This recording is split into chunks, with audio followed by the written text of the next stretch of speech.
Radha Madhava Kunda Vihari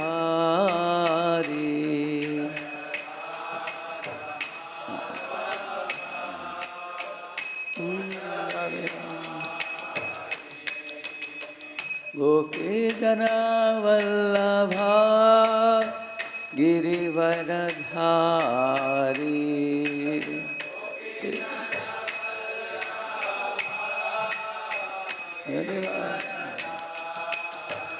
Achalanandana Braja Jana Ranjana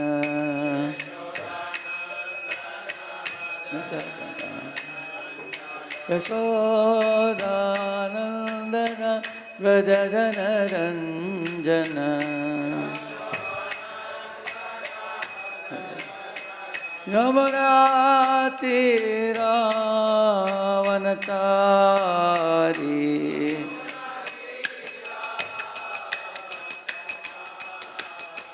Yamunati Ravanachari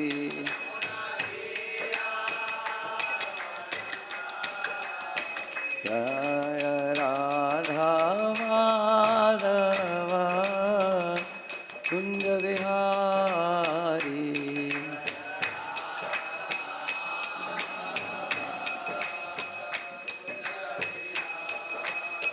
Hare Krishna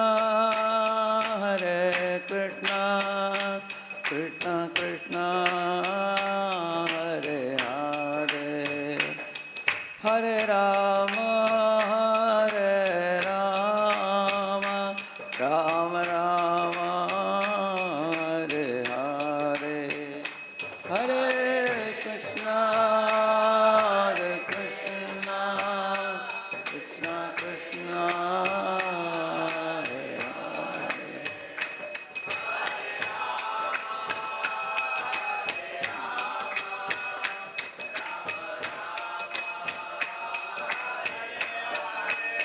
Hare Hare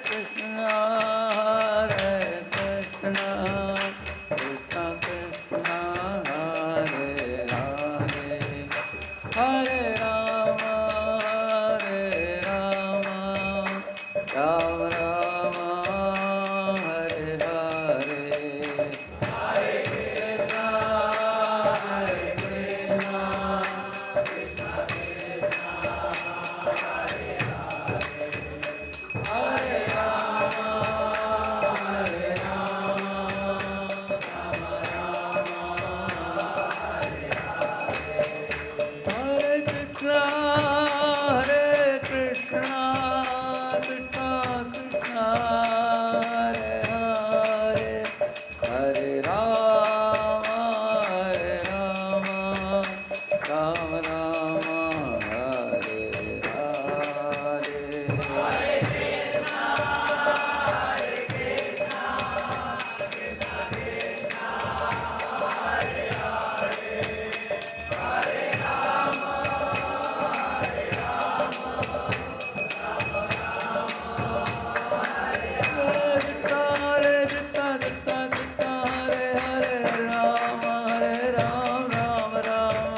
Hare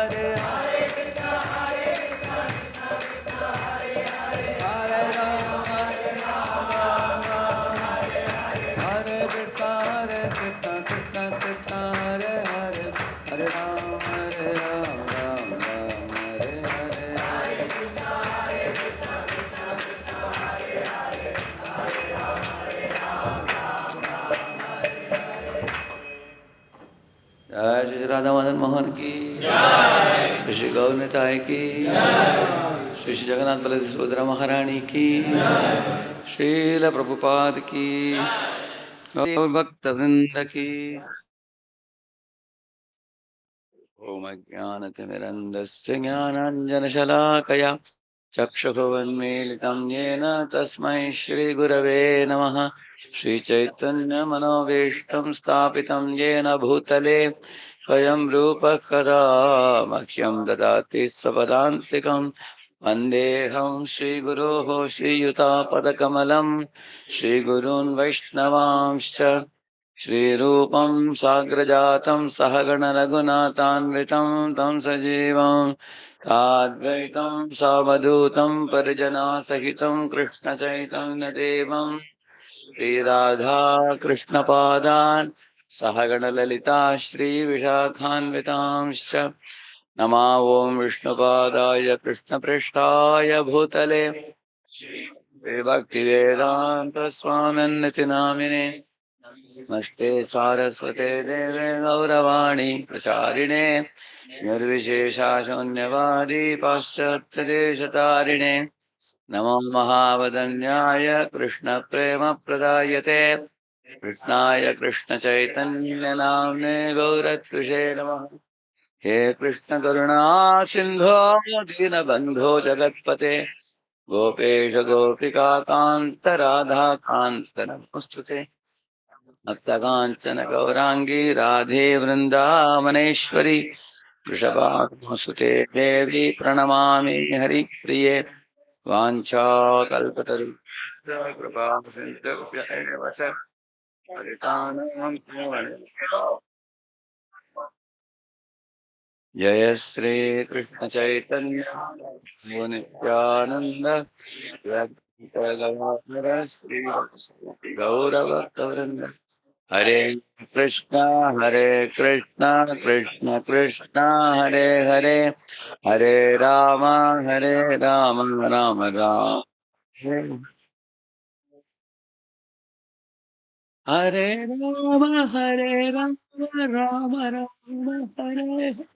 You all can see it? Yes, you can take projector behind. Projector.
refer this in the middle of my lecture now.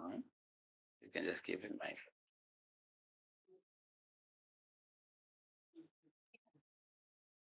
Om Namo Bhagavate Vasudevaya. Om Namo Bhagavate Vasudevaya. Om Namo Bhagavate Vasudevaya. Yattu kamepsuna karma sahankarena va punaha kriyate bahulayasam tat rajasam udahritam. Three devotees can recite, please. Yattu kamepsuna karma sahankarena va punaha kriyate bahulayasam tat rajasam udahritam. Yattu kamepsuna karma sahankarena va punaha kriyate bahulayasam tat rajasam udahritam.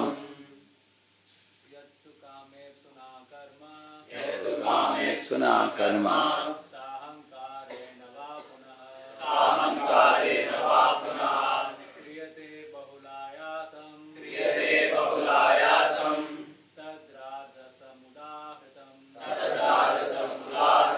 yat that which tu but kama ipsuna by one with desires for fruitive results karma work sa ahankarena with ego va or punaha again kriyate is performed bahula ayasam with great labor tat that rajasam in the mode of passion udahritam is said to be.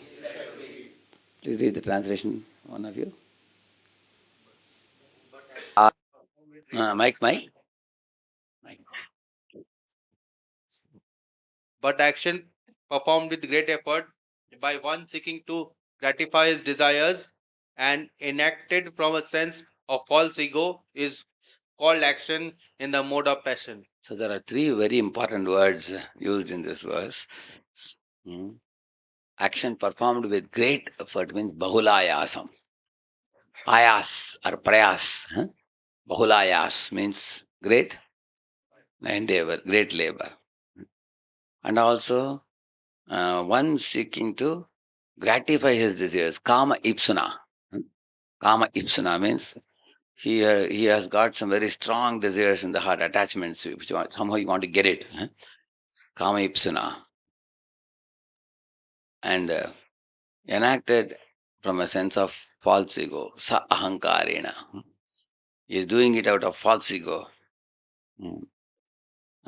These three characteristics are characteristics of work performed in mode of passion. So please repeat these three words. Bahulayasam,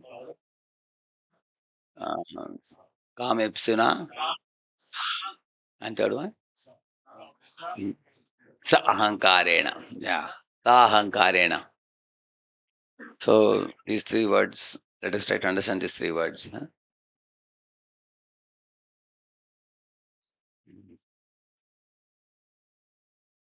So kama ipsuna, by one with desires for fruitive results. Any work in this world you do, naturally, you don't do the work without a goal. Nothing wrong in having a goal, but if one is mad after that goal, mad after achieving what I want, or I have made up my mind that I want only this, and I cannot settle with anything else, then that kind of madness or madness can actually create a very dangerous future for that person. Like somebody wanted to get into one particular IIT only because he knows that the department is very famous.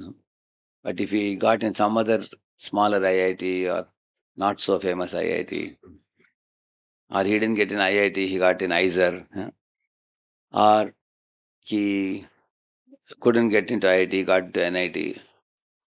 He feels as if he is a big failure, which is not. There are boys who can't even get into engineering college. They are joining some college, Sharmananda, some college. Isn't it? There are people who can't even get into that college also. They go for BA, BCom also, so many people. So, but this person thinks, because I couldn't get into IIT, I commit suicide. Because that is his own concocted idea that success means I have to get into this particular thing. Only then I am successful. So sometimes I find boys who, even those who get second and third rank, are most dissatisfied fellows. They're most frustrated fellows, as if the world is fully gloomy for them. Because how I am not able to bring that first rank fellow there down, and I can't be like him. So this kind of people, because of the frustration, they are punishing themselves, by their own mind. Their mind punishes them. How the mind can punish you? Like, when they are alone in the room, they are burning in their heart. They're constantly thinking of envious thoughts about the person who is, ahead of them. Uh, And they are wondering how I can mar his name, or how I can bring his reputation down, or how I can be like him. So these are problems with a desire for fruitive results. And these people also have a notion that everything is in my control. By my effort, I will achieve and I will show to the world who I am. This is this kind of idea they have. That's what leads to sa ahankarena, he says, with ego. Yeah. And in order to show that, then bahula ayasam, he says, they make very great labor. So these things are very thoroughly explained in the scriptures with no ambiguity, with utmost clarity. Uh, our scriptures say that uh, the living entity in this material world is in a very precarious position, is trapped in a material body, like a bird put in a cage. And having been put in this material body, we are very limited uh, in our freedom. You don't have any. It's not that you can do whatever you want. We are very limited. Just like, for example, can you go to the 10th-story building and jump and nothing will happen to you? Huh? No, our body is very fragile. Body will collapse, or will break your legs. In the same manner, just as there are physical limits for your body.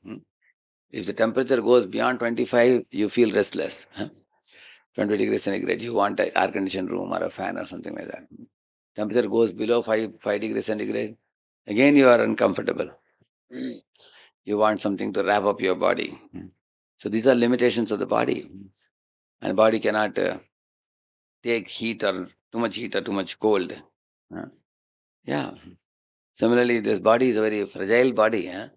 It can be easily damaged by automobile accident. This body can be damaged by diseases. This this body is constantly changing and in a declining mode. It becomes old eventually, 60, 70, 80, and then it withers away. So these are all bodily limitations when you are seated in this body. Similarly, our mind also has many problems. Like, there are some people have culture shock, they say, correct now? What is culture shock? You are used to coming in one type of culture. When you come into another culture, you get a shock because, like, imagine you come from a family where you are pampered a lot. When you come to a place where you are not being pampered, you are disciplined, then you find it difficult. You don't like it. That's a culture shock for you. Yeah, everybody was praising you, pampering you. Now people are finding fault with you, ordering you or disciplining you. You don't like it. Yeah.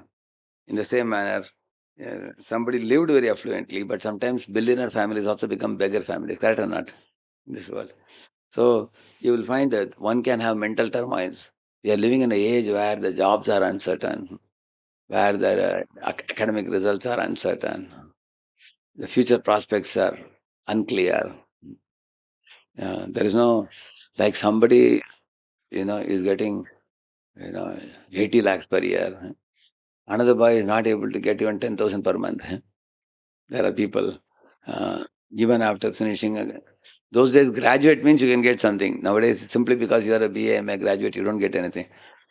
I recently came to know, they said when you join schools as teachers or college as professors, although the salary seems to be decent, but they don't give you the salary.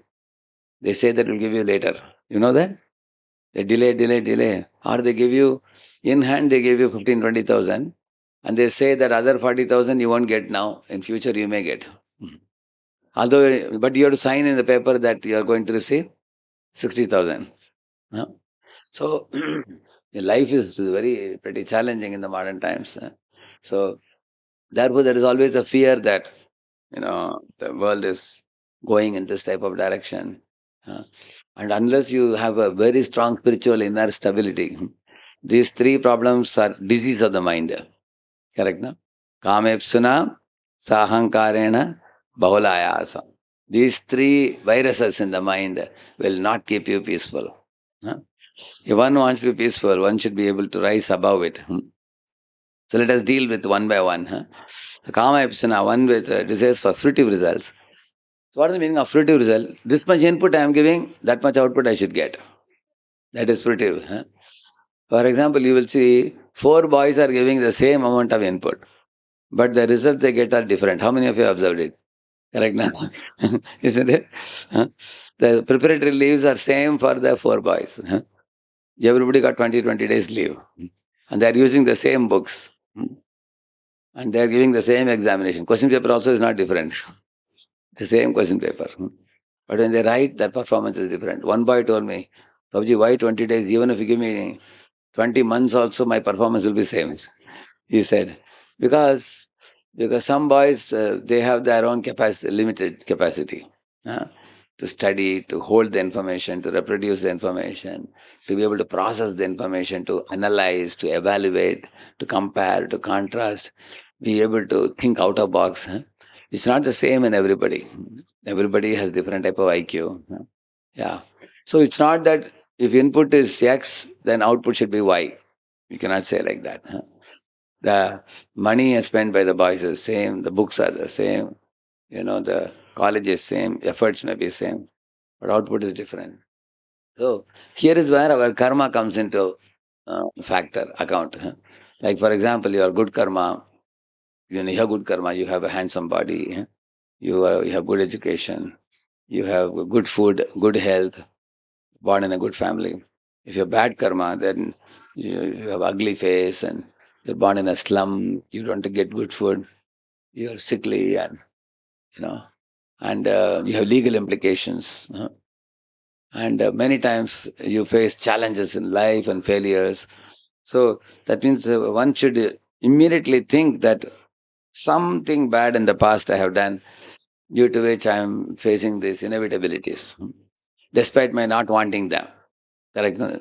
Naturally, if you ask any boy which one you want, the first one or second one, everybody will say first one. I want a handsome body. Everybody wants to be the most beautiful. Everybody wants to be most intelligent and born in a good family, making good money, good health, everything rosy and cozy, like a live bed of roses.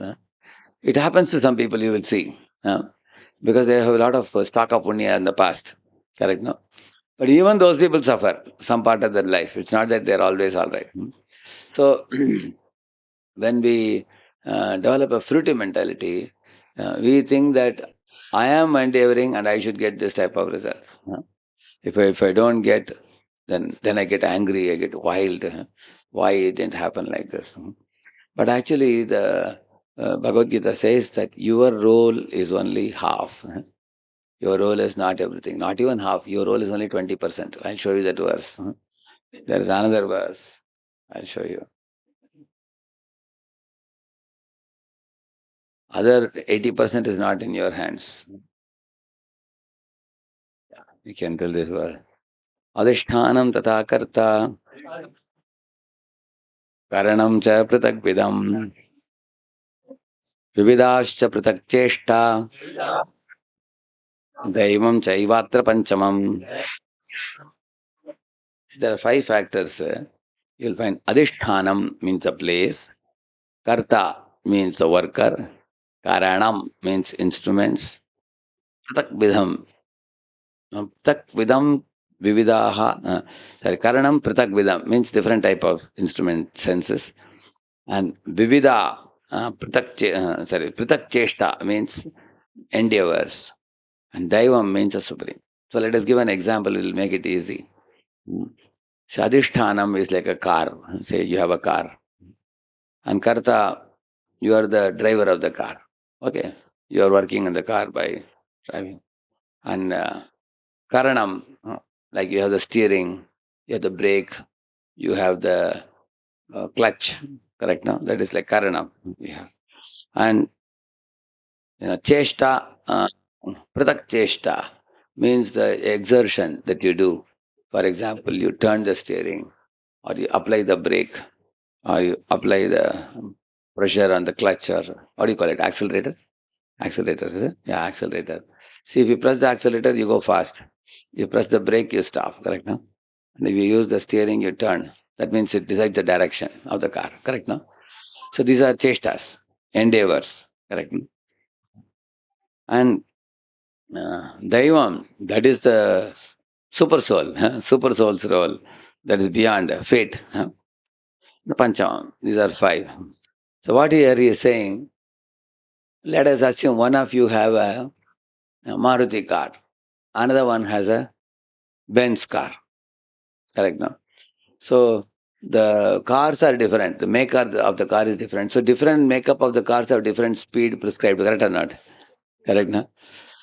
So that is going to make the speed different. That's one of the factors. Similarly, every one of you boys sitting here, you have a particular type of IQ in the particular type of body, correct or not? Isn't it? So that, like that, the car model is different. Similarly, our bodies are made differently. Somebody has some abilities, somebody doesn't have that ability, correct now? And then another thing he says is, apart from that, then the karanam, then the instruments that you use. Sometimes the steering is not working properly. Sometimes the brake, sometimes the clutch. See, if a brake is not working properly, can you go fast? You can't. Very dangerous, isn't it? Sometimes after applying the brake, it takes 40 feet and stops. That means you can't go very fast in that car. So your karanam, instruments also matter. What type of instruments you have, isn't it? Similarly, pratak cheshta, the endeavors that you make. And of course, you can make your endeavor. Everybody has different ability to make different amounts of endeavor also. For example, if I tell all of you to stand and jump and touch the ceiling, I'm just giving an example. His Holiness Navendra Maharaj used to say, all of you jump. Haribo, they would say, jump up. Little bit they will jump. You say, no, you have to touch the ceiling, you will say. Some tall fellows can touch also sometimes. Very tall fellows. But if I am short, I cannot reach that much. So everybody's chesta will be different. And then the Daivam means a super soul. The super soul has planned what should be given to whom. That is in his hands also, correct? No? He knows what is good for us, correct or not? So these are five factors he is saying. See here. The place of action, the body, the performer, the soul, the various senses, the many kinds of endeavor, and ultimately, super soul. These are the five factors of action. See, this body is already designed and given you. You can't change the model of the body, at least for this lifetime. Next lifetime, you can get replacement. One more you'll get. But now the model of the car is given to you.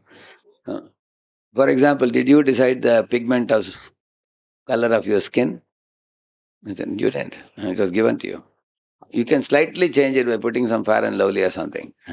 Little bit you can change it, but you can't change it too much, correct now? Little bit material you can change. Similarly, the face cut you have is also given to you. People try to change the hairstyles to make more look nice, disco style and so many different styles, correct now?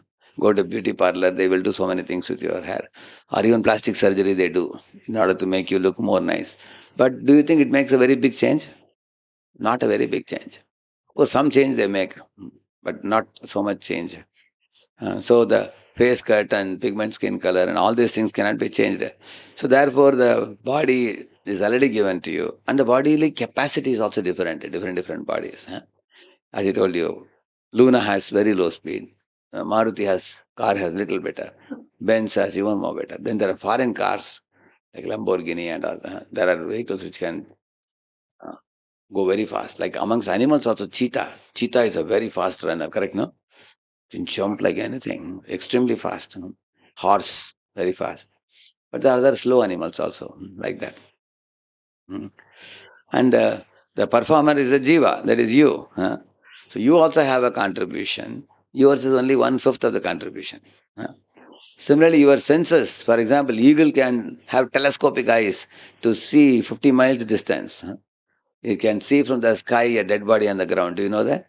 It has telescopic eyes. What is the power of our eyes? It's very limited. In the same manner, dog can sniff and find out a thief. Can any of you sniff? You can sniff, but you can't find a thief. Huh? Neither you can do, that's all. Isn't it? But dog has that ability. Huh? Yeah, kangaroo can jump, big distance. Yeah. In the same manner, different creatures are given different abilities. Like human being can produce only one baby in a year at the most, but mosquitoes can produce hundreds and thousands. Their reproduction ability is so great. So they can just unite once and lay so many eggs. Million mosquitoes can come out of it. Correct, no? So that means the abilities of the different bodies are different. Therefore, different bodies have different type of senses. Our eyes are not so powerful like the eyes of an eagle. Yeah. Our ears have a range of 20 hertz to 20 kilohertz. You can't hear. Whereas if you see a rat or other creatures, they have ultrasonic sounds they can hear. We cannot hear that. Yeah, we have difficulty. So in this way, we have to admit the fact that my senses have limitation, and my body has limitation, and the effort I can make is also different from person to person. There are fellows, if they take a book, they will not keep it down for 3-4 hours. With full concentration they study. You've seen people like that. And there are fellows within 10 minutes they get distracted. They have to do something else after 10 minutes. They become restless, correct now? So that's why he's saying the different kinds of endeavor made. And ultimately there is Lord also watching. Karmana daivanetrena jantur dehopapati. There is super soul watching. Upadrashta, Anumanta, Bharta, Bhokta, Maheshwara, he says. Upadrashta means supervisor. He is the director. Anumanta means the permitter. See, if there is something in your account good, then Super Soul sees that this fellow has something in his account, it has to be given. He will award you. Anumanta. Anumanta means he's a permitter. Sanctioner. If there is something bad, that also he will sanction. Whatever is to be sanctioned, he will sanction. So that is the reason why in India you will see, uh, since time immemorial, people know that if something is not happening, people will not lament much. Especially, I am not telling this generation. This generation is foolish. The previous generation I am telling. The previous generation, what they will say, जब होना है तब हो ही जाएगा, कोई चिंता नहीं. अगर हमको मिल नहीं रहा है, तो मतलब है हमारे तकदीर में नहीं है. So I have endeavored. See, not that they are lazy. You should make an effort. After making effort, if you are not getting something, what is the meaning? That means I don't deserve it. They were like for example, one boy went to a hilltop. Out of extreme frustration, he jumped off to commit suicide. But then when he came down, there was a river flowing there. He fell in the river. And at that time, there was one Rajakumari with her associates, with her Sakis, playing and enjoying in the waters. But suddenly a big crocodile came. It opened the mouth. And this Rajakumari became frightened. And all the other Sakis, they swam back to the bank of the river except her. But when this fellow fell, he fell right next to a crocodile. Crocodile got so frightened, crocodile went underwater, thinking what has come from the top. And immediately all the Sakis told the king that a great hero came from the sky. And he saved the Rajakumari. King said, I only had one daughter in my life. I had no son. So now you marry my daughter and become the king, he said. So the boy was thinking, amazing. Thinking of committing suicide. Now I got a wife also, now I got a kingdom also now. Because it was written in his fate. That was the time he's supposed to get. Exactly. See, there are pockets of, good fortune delivered to you at different times of your life. Something will be delivered at the age of 20, at 23, 26. There are pockets of good fortune awaiting you, which is already written for you. You don't have to do much effort. Little effort you do, it will come. You will see. How many of you have seen boys putting little effort and getting it things? You've seen that? Little effort. Like a sparrow has to get up in the morning, fly 1 kilometer, he gets all the fruits there. And eat some fruits and bring some fruits for the home. Little effort you get. So therefore, it was written in his fate. So he got it. Huh? He got that subsequently. On the other hand, if somebody is supposed to suffer, see recently, this Bhubaneswar big train accident. First they told 300 people. Now we came to know 500 people died. Three trains, two trains hitting one another and falling on a third train. 500 people.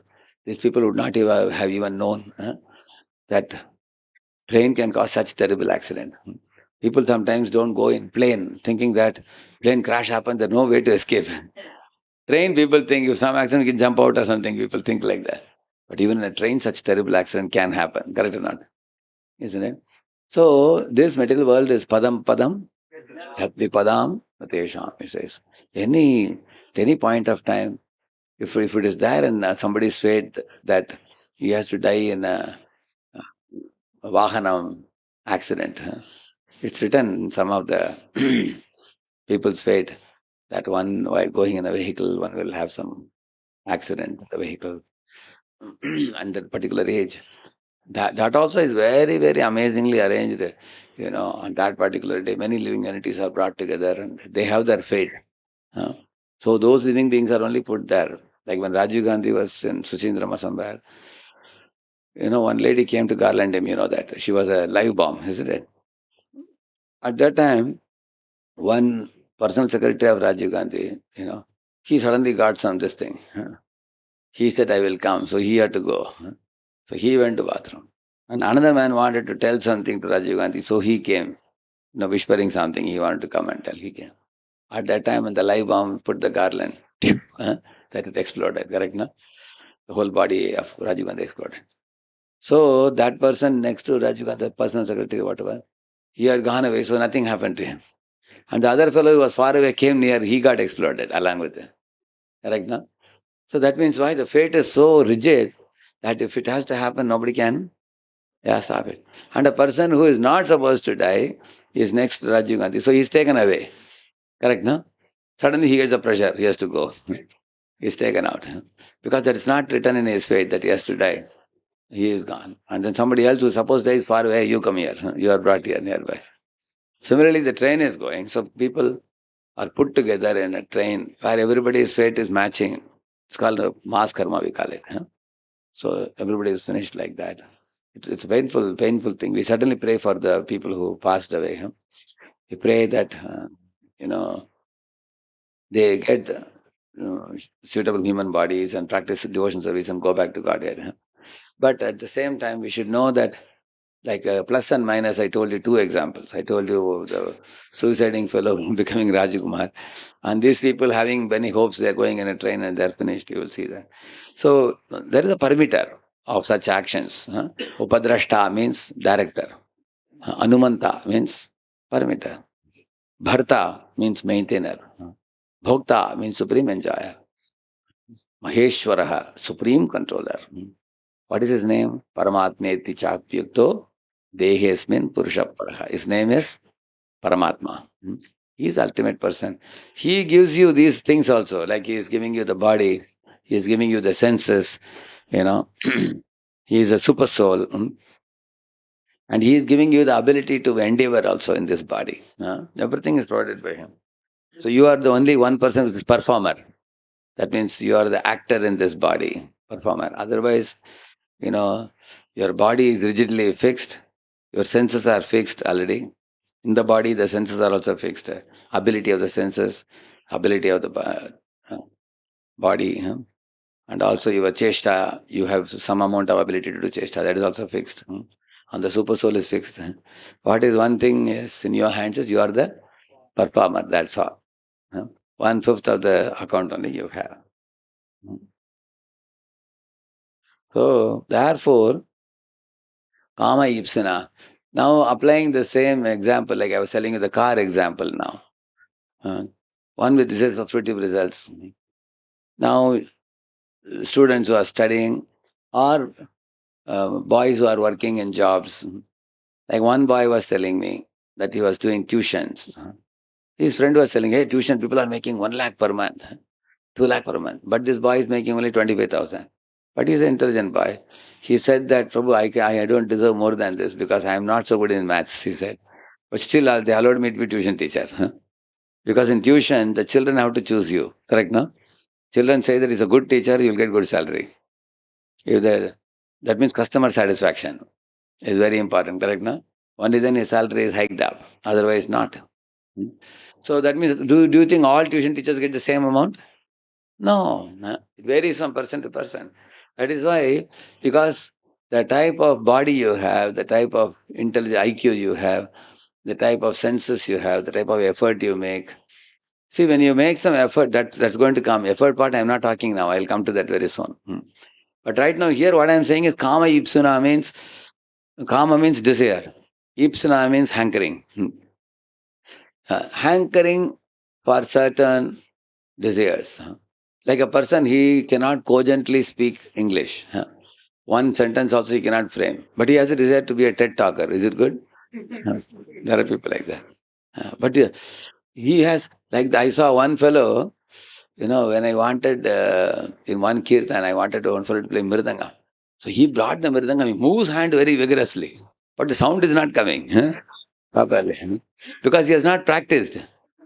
But he has seen people who play Mridangam very powerfully and he has developed a kind of dream that I want to be a great Mridangam player. But his Mridangam playing is very rudimentary, very basic. And I told, hey, get a good fellow who can play nicely. He said, no, Prabhuji, I have a desire to play. You have a desire to play, but you don't have the training to play. Correct, no? Then they got another fellow. I told this boy, your movements are very nice. your style of moving the hand is very good. Only thing is no sound is coming. Listen. So one shouldn't aspire for something which one is not good at. Correct, no? Like there are certain things limited which we have to accept as facts of life. See, if a donkey wants to be a singer like cuckoo, is it possible? Huh? Donkey has donkey's voice. Donkey can aspire for something else, but he shouldn't aspire for something which is not the cup of his tea. Correct, no? Now, cuckoo can sing very sweetly. It is born with that. Correct, no? Yeah. This is not to discourage us. This is to speak, understand the reality. Why we have to know the reality? People who are not ready to come to grip with the reality, they are the people who commit suicide. Imagine a donkey says, because I can't sing like this cuckoo, then I will commit suicide. How foolish it is. See, there is a story in Mahabharata about this fellow, this Bhima. See, Bhima had a great desire to sing. And everybody knew that his voice is not good. But nobody told him, because if you tell, he'll get angry, Yeah. So he went to market and he purchased the harmonium. And he brought the harmonium. And he was sitting in the palace and playing the harmonium and loudly singing. It was a big disturbance to many. So many people went and reported to Yudhishthira Maharaj. And first people told Arjuna. Arjuna said, my lord, I cannot tell him. He'll get angry on me. I'm younger brother. How can I tell?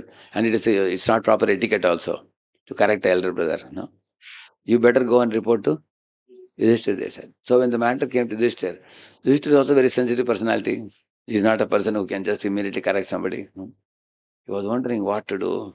After a deep thought, many people repeatedly complained about it. And then finally he called Draupadi and said, Draupadi, you are the right person. You can correct this fellow. Draupadi said, I'll think what to do. Then she went to Bhima and said, see, Bhima, if you want to practice singing and with harmonium well, you should always sit in a ekanta sthana and play. This is not the place. In palace, there is so much noise, so many people going, coming. You have to do sadhana. You go to the forest, sit in a serene setting, and you practice in some mountain or something like that. And Bhima said, thank there, that's a good idea. I'll become a very great expert and come back. So he took the harmonium and went to forest. Somewhere in a mountainous area and forest area, he was sitting and he was singing loudly. And You know, nobody was there in that area. It was a serene area. But one fellow came running here, very close to Bhima. And then he went away. And then Bhima called him and said, "Hey, why did you come running towards me and why did you go away?" And the man said, "See, I'm a little shy to tell you." He said, "No, no, please come on, tell me what's the matter. If I tell you, you have to promise me that you will not beat me up." Said, "No, I won't beat you, tell me." He said, "See, I am a dhobi, I was searching for my donkey. I heard this sound, you know. So I thought maybe my donkey has gone this side. Now I understood it is not donkey, it is someone else." Then he went. So Bhima felt very bad. He took the harmonium, broke the harmonium to pieces, to shreds. And there was a river nearby. He went and took a bath and sat in the front of the river. And he started weeping loudly. So, of course, instead of just weeping, he was singing a song of Krishna. Song about Krishna, remembering Krishna, he was singing. So immediately Krishna appeared there. And Krishna said, and he asked Bhima to Krishna that, "Hey, what made you appear here?" Krishna said, "Anybody who remembers me, I appear in front of him immediately." And then Krishna said, "I don't care about what type of tone you have. I only care about your feelings. You have such feelings for me, feelings of devotion, therefore I came," he said. "So you don't have to prove to me you are a great singer. There are so many singers who can't attract me. But I'm attracted by the bhakti bhava of you." Then Bhima became very satisfied. Then he came back to palace. And he told Draupadi, "Draupadi, now I know why you sent me to forest." But of course he couldn't become angry on Draupadi. Yeah. So, but the idea is what? He was trying for something which is going to only frustrate him, correct, no?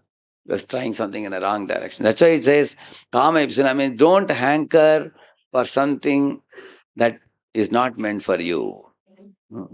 Don't hanker for that. That will frustrate you in life. And that is the reason I told you, even second rankers, third rankers are frustrated because they want first rank. Yeah, one should know that. Therefore, and the other three factors we will see, and then finally I'll conclude. Second one is says ahankarena, with ego. Ahankarena means what? A person did something and something came out well and he became a little famous. Now, for example, you are here, you showed here, and then you showed here. So once you show higher and higher performance, your parents' expectation from you also increases. You agree? And the friend circle, their expectation also about you increases. And now from here, if you came to this also, many are going to ridicule you or talk ill of you. You may say, "I was here before, why didn't you see that?" They won't see that. They will only see that you did this, you have shown up to this, now you have come. So this is one very big challenge in this world where we are living. People actually, your friends can be sometimes the most dangerous fellows in your life. Like one boy got 25 lakh per annum job. So he had a fiancée. So he sent a WhatsApp message to fiancée that I got a 25 lakh job per annum. She said, "What is so great about it? You don't know our classmate, he got 32 lakhs. Like that she sent back. The same day this fellow committed suicide. He said, because she sent in a WhatsApp group where there were 100 others were there. So everybody else has seen. First of all, he was very pained that a girl is ridiculing him. It's not a boy. The girl ridicules, you feel even more pain. And secondly, she was also ridiculing him in a public WhatsApp group. So he got even more hurt. And thirdly, the boy who got 32 lakhs was his rival, rival boy in the class. So when she quoted his name, he got even more. So now he couldn't control the pressure in his head. He committed suicide. Although he got a job for 25 lakh per annum. Just think about it. So this is the problem. He's saying ahankar, because he was situated on the platform of ahankar. Now, what is ahankar? False ego. See, there are two type of egos. One is true ego, there is false ego. The what is true ego? True ego means Jiva Sarupa Hoy. God is great, I am small. I am servant of God. That's correct identity. That is called true ego. And what is false ego? The covering over the soul. For example, I am fair, or I am black, or I am handsome, or I am ugly. I am intelligent boy. I have a high IQ, you have a low IQ. I got placed in Microsoft. You couldn't get placed yet. So these are all this kind of thinking based on body and mind. That is called false ego. Identifying with superficial things. Like one boy was in Nariman Point in Bombay. When he was standing in the bus stop, he told one man, "Hey man, do you know where am I working?" Man asked, "Where?" "Look at the tallest building in Nariman Point." It was a big tower, like we say, uh, skyscraper, big skyscraper building. So that's my office. So of course the office is very tall. His ahankar was also very tall. He said, "That's the office I work in." So he was very proud. Next day he was laid off from the job. Where you may be working in the tallest building, but that is not a permanent identity. Next day he was laid off. No more job there for him. So the false ego is foolish. Why? Because the false ego keeps on changing. It's not a permanent thing. Like sometime in one lifetime you are a king, another lifetime you are ordinary praja. One lifetime you are a devata, you are an angel. Another lifetime one is a dog or a cat. One is born in a lower form. So the bodies are changing. So why should we have an ego based on the superficial changing body? Or like now this lifetime I got IIT degree. Next lifetime I will be only ITI. Possible or not? Isn't it? And I will be a fitter or a turner, a welder or something like that. So why should I be proud of my IIT degree? It is given and taken away. False ego means what? It covers you and then it goes away. Then another false ego comes. False ego is an ever-changing thing. So we should not be proud about things which are, superficial, which don't last for us, ahankarena. Another reason why we should not be proud is Bhagavatam says that do not be proud of the borrowed plumes, it says. What is the meaning of that? Sometimes girls, you must have seen, in schools, they do a peacock dance. They take a lot of feathers of the peacock and they put it, behind them like this and they dance like this. You've seen that peacock dance? So they dress themselves like a peacock, but they are not peacock. It's called borrowed plumes. They are borrowed from the peacock for dancing purpose, that's all. Afterward, they won't have it. Similarly, all of us, whatever we carry, good qualities, those are all borrowed from Krishna. Which verse says that? Yad yad vibhuti mat sattvam, you know that verse? Shrimat urjitame bhava tat tat eva vagachatvam mama tejomsha sambhavam, it says. So, I had shown this in this.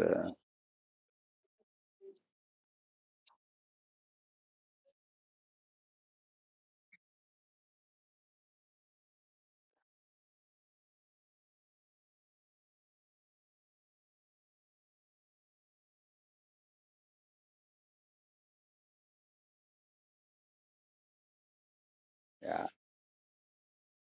What Krishna says, you see. What he says? Balam, balavatam sam. I am the strength of strong. Can this fellow be strong like this on his own? So Krishna is giving him the strength, he says. Similarly, Krishna says, Buddhir, see, Einstein has brain, surely, but he didn't create his brain. Krishna has given him the brain, isn't it? I am the intelligence of the intelligent. Newton found out the law of gravitation because Krishna gave him the brain.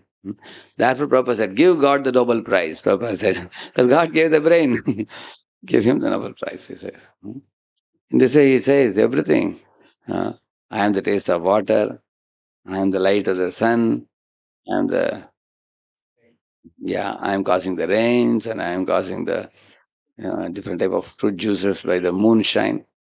Pravasmi, Shashi Surya Yo. So he is doing all these things in the creation. He is the person behind the creation. Maya Adhyakshena Prakriti.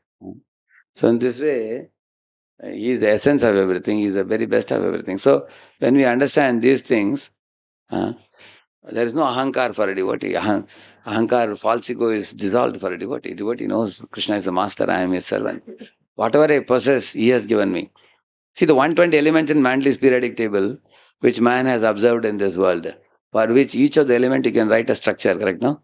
1 has to 2p6, you can write a structure. A very precise characteristics are found, correct or not? Hmm? Like iron, sulfur, manganese, for everything.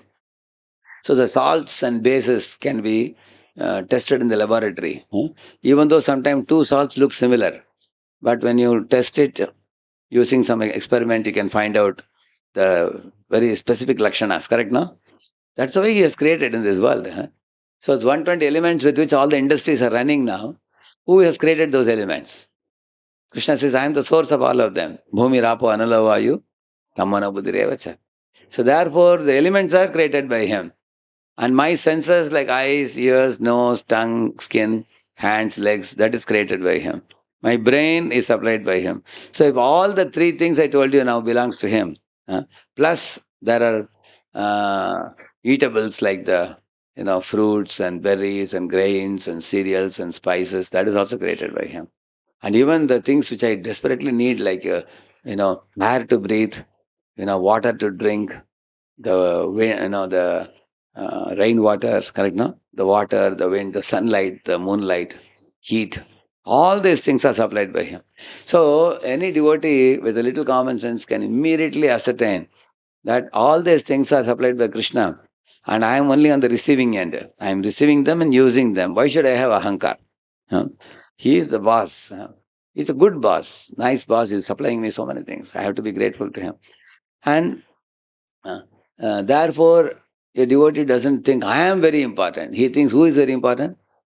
Krishna is very important. So the whole world revolves around me or around Krishna? Krishna. Because Krishna is the pivot. And everyone and everything is revolving around him. The flower bearing, like I showed you some flowers now. They are producing flowers to be offered to Krishna. The mountains are producing diamonds. So you can make diamond jewelry and offer it to Krishna. The fruit bearing trees are producing fruits which can be offered to Krishna. So everybody is producing something. Similarly, cuckoo is cooing and welcoming Krishna in the forest of Raj. Peacocks are dancing and welcoming him. So all living entities are having some talent which is given to them by Krishna, and they're using the talent to please and serve Krishna. So we also can join hands with them. If I accept that type of mood, that I am servant of the Lord, if I serve him, that will satisfy me the most. Because the part gets nourishment by serving the whole. Like my hand. Imagine somebody gives you Tirupati Laddu. You do like this, can the hand become satisfied? But if the hand is agreeable to give it to the belly, then the hand will get strength. Correct now? Yeah, because the hand is a part of the body. The part should serve the whole. As simple as that. So Krishna is the whole, I am a part. By serving him, I will get satisfaction. So that is the true ego. And false ego means what? I don't need God. Where is God? Show me God. I don't believe in God. I am God. Everything revolves around me. Like that. That is actually ahankar.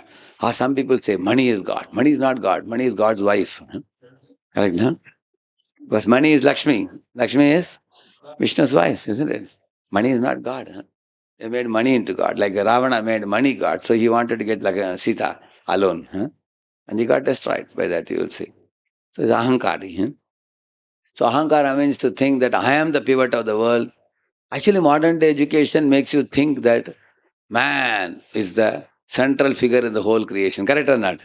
They make you think like that, isn't it? And then all the vegetables, all the animals are also meant for you to eat, according to them. Everything in the creation exists for you to enjoy, correct?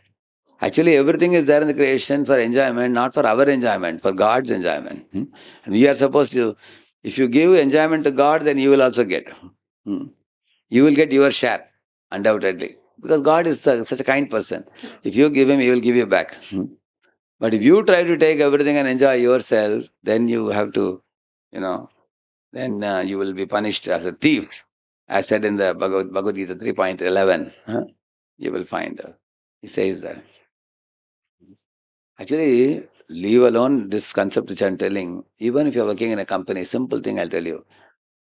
See, the relationship that you have with your boss is very important in a company.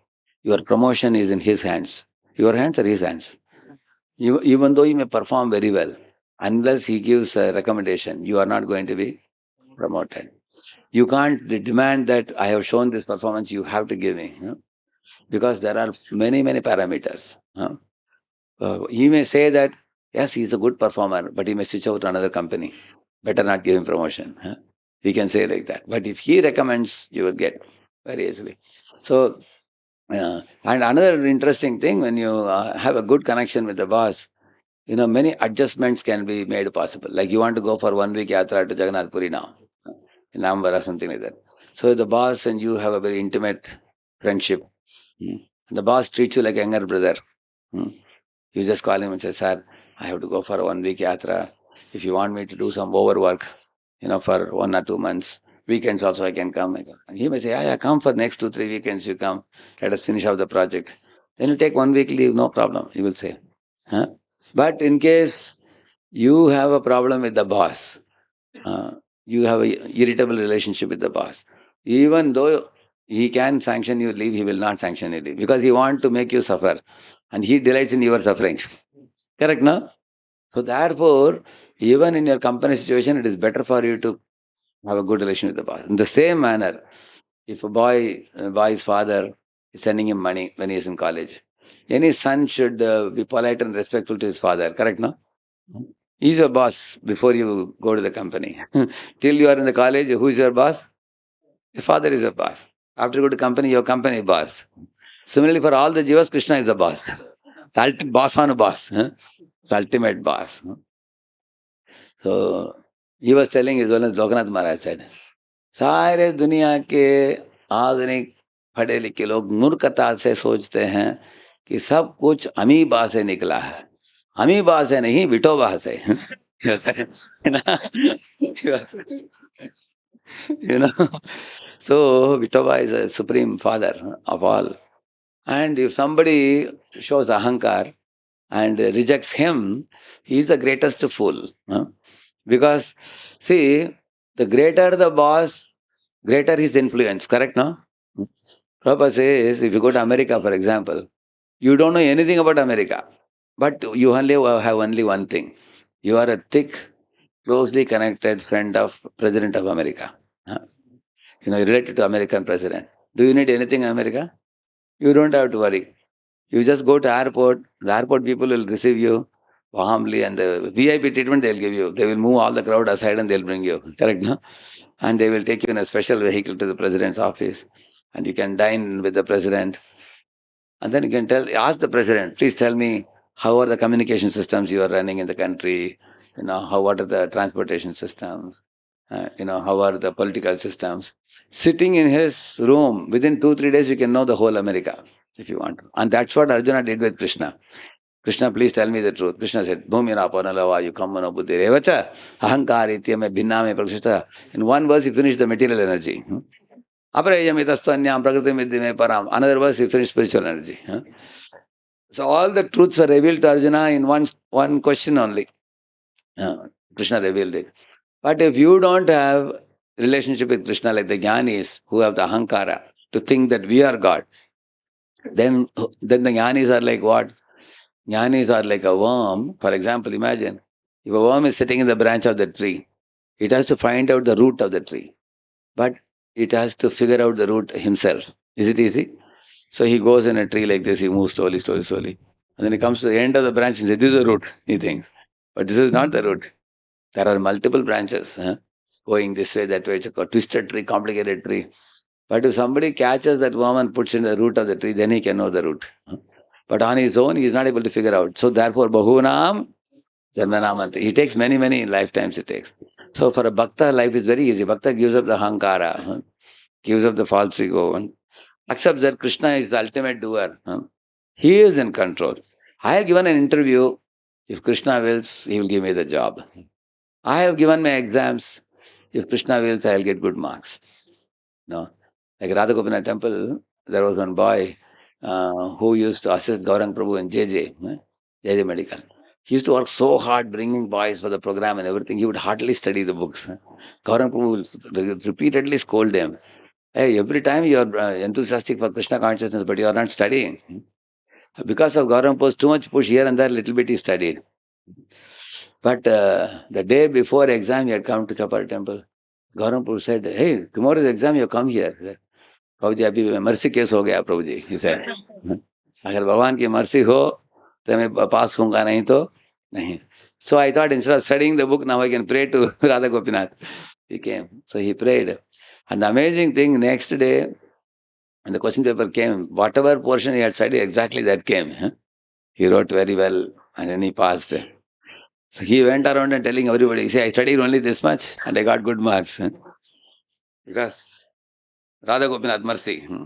He was telling, Gaurampur said, don't spoil other fellows also. He said.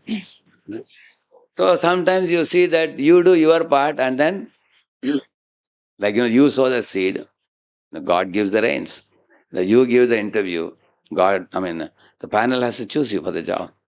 And you write the exam, the invigilators have to give marks. So you only have 50% in your hand. Everything is not in your hand. I will tell you one classical case of a person. One boy, he finished his engineering. He was a mediocre engineering score, something like 62, 64%. But his goal was UPSC. Engineering also, why he didn't get good marks? Because he will be reading other books, other than engineering books. Somehow he got 62, 64 in engineering. So UPSC, he tried. Almost 4 to 5 years he tried. He went to Delhi, he studied this, studied that. He was very fond of becoming one of the bureaucrats of India. He had that aspiration. First he tried national level, that didn't work. Then he came to state level. That also, because you may be aware, in UPSC, 10 lakh people appear. And then only 10,000 people are chosen in prelims. And then the second round, out of the 10,000, only 200-300 people are chosen. And then, in case you want to again reappear, you have to again go all the way back. So he tried, and so nothing clicked. UPSC didn't work out. Then for 5 years went off. Then parents were very annoyed, where you wasted your time and everything. Then he said, okay, then I'll go into management line. Then he tried CAT for a couple of years. Tried trying CAT 2 times, he couldn't get. Now almost 7 years passed. So 21 plus 7, how much? He's 28. Now he has to begin his career. So he was very frustrated. And then that is the time he came to ISKCON. And then he came to ISKCON, met the devotees. He was so frustrated, he thought, I'll commit suicide. But then after meeting devotees, he got hope. He understood that material life is not everything. Material life in this world, whether you are a cat or a rat, at the time of death, it matters nothing. You have to leave the situation and go to next body. He understood that anyway, in my life, I had to go through this tough situations. Now, subsequently he did some course and then got into a job. He got into some simple job and eventually he grew up. So why am I telling you this example for you? Everybody's life is not smooth sailing. There'll be ups and downs in your academic life. There'll be ups and downs in your career life. Even in your devotional life also. Even after become a devotee, sometimes you are a serious devotee. Suddenly you got allured by something and you went little diversion and you got a little bit into Maya. And then again some devotees pulled you, you came back. Then again you are going steadily. Something else came up. There are always uncertainties in this world. So what one should do, the safest platform is give up one's ahankara and cultivate these 4 qualities. Humility, tolerance, respect for all, and no expectation of respect from anyone. These 4 qualities are very conducive for giving up ahankara, giving up false ego. That means, a devotee always thinks that there are many intelligent boys, I can always learn from them. He is always in a learning mode, just like Steve Jobs wrote, no, stay hungry, stay foolish, he said, isn't it? He wrote a book. Stay hungry means, he never thinks I have enough stuff. I always have to be in a mood of learning. Actually, most intelligent people are the ones who have that feeling. They feel that I don't know enough. I can always learn more. If you are in a learning mode from others, are you boastful of yourself to others, or are you in a learning mode when you meet others? Ask yourself. If I am boastful, do you know I did this, I did that? That means we are in ahankara mode. If you are in a learning mode, even though you already achieved a lot in life, still you have people from whom you can learn. Like that, like Chaitanya Mahaprabhu. That old Orisan lady is climbing on his shoulders and taking darshan of Jagannath. Mahaprabhu says, look at her, how much eagerness she has for darshan of Jagannath. I wish I can have eagerness like that. Even from a simple old village woman, Mahaprabhu is learning Krishna Prem. Although he is an ocean of Krishna Prem. You can see that. He is always in learning mode. And stay foolish means what? Never go and tell anybody that you are the most intelligent. They will think you are a fool. You stay foolish means what? Uh, one should ask questions, never fear. By asking many, many questions, then you grow in life. By that only. So in this way, ahankara should be given. Ahankara also comes because of thinking that without me, this cannot go on. I am the first one to start this. Nobody else can do this. This kind of feeling. There was one king who told the minister that it is me who is running the kingdom. All praja depends on me. Like that, he was very boastful and proud. So the minister said, my dear king, I am sorry. No, I will tell you an example. He said, there was a bullock cart was going. Two bulls were driving the bullock cart. And you have seen that in bullock cart, they have one wood hanging. You have seen that? Between the two bulls, they have wood hanging. It was hanging like that. For the weight, I think they put that. So one dog happened to be on the road, and the dog went between the two bulls. He was also walking. And the dog assumed that I am the one pulling the bullock cart. He was assuming. But actually, who was pulling? Bulls were pulling. And the dog was thinking, these two bulls are taking my help because I am pulling the bull, and they both are my assistants, he was thinking. And the dog was walking. So the man who was driving the bullock cart was wondering, Arey, what is this? This dog is coming in between them. He should not get any accident or something like that. So he just moved that hanging stick, like that he moved. And that hit the dog from behind. But, he was shouting and then he ran away. Yeah. But the dog who ran out of that place went to the side of the road. But the dog was surprised that even in my absence, the bullock cart is moving. It is not that only I am moving. Correct now. So minister told him like this. So the king got offended hearing this story. What do you mean? I am like the dog, you mean to say? Without me, nothing can move. Minister said, I'm not saying that, my dear king. But you see, ultimately Krishna is in control. You see. So minister gave a suggestion to him. See, in the outskirts of our village, there is one mandapam. There is one matha. Dharmashala is there. You change your veshbhush. You look like a beard and mustache and hair. Nobody should know you are king. Wear a monk's dress and stay there for a week and see how your kingdom is going, he said. And the king was very hesitant. He said, no, even one day your kingdom cannot run without me. And 1 week you are telling me. He said, no, I am telling you. I am your minister, I am here, I will take care. Don't worry. You just stay for a week and you keep watching from there. I will also give you news regularly, what happens. So the king reluctantly agreed to go and stay like a monk there. One day passed, the king would be repeatedly calling the minister. Tell me what's happening now, morning, what happened, afternoon, what happened? Because he was thinking, who is running the kingdom? I am running.